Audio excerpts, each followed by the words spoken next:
అందరూ దేవతలు కూర్చుంటున్నారు, పడుకుంటున్నారు, నాట్యాలు చేస్తున్నారు, రకరకాల భంగిమల్లో మాకు దర్శనం ఇస్తుంటే నువ్వేమిటయా ఎప్పుడూ నిలబడే ఉంటావు, ఏదో శిక్ష అనుభవిస్తున్నట్టుగా కూర్చోవేమిటి, పడుకోవడం ఏమిటి, రవంత విశ్రాంతి తీసుకోవేమిటి స్వామి అంటే, ఏ సరస్సులో దిగబడిపోయి ఏ సంసారం అనే సాగరంలో కూరుకుపోయి ఏ కుచేరుడు పరమదారిద్ర్యంలో ఉండి స్వామి నన్ను బయటపడై అని ప్రార్థిస్తూ ఉంటాడో, ఏ దుశ్శాసన పర్వాలు కలియుగంలో కొనసాగుతూ ఉంటే ఏ ద్రౌపదీదేవి వంటి మహాసాత్వులు స్వామి నువ్వు రక్షించు అని ఏ ద్రౌపదీదేవి ప్రార్థిస్తూ ఉంటుందో, ఏ అర్ధరాత్రి అపరాత్రి నేను వెళ్లి వాళ్ళందరినీ కాపాడాలో అని శంఖచక్రాలు పట్టుకుని సిద్ధంగా నిలబడి ఉంటానయ్యా.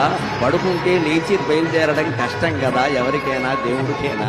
ఎవరో మేలుకొలుపు పాడాలి, సుప్రభాతం పాడాలి, లేవాలి, బయలుదేరాలి. అంతకంటే నిలబడి సిద్ధంగా ఆయుధాలతో సహా ఉంటే వెళ్ళి కాపాడొచ్చును కదా అని నిలబడి ఉంటానయ్యా అనే సమాధానాన్ని స్వామి నా మనస్సులో స్ఫురింపజేశారు శ్రీ వెంకటేశ్వర.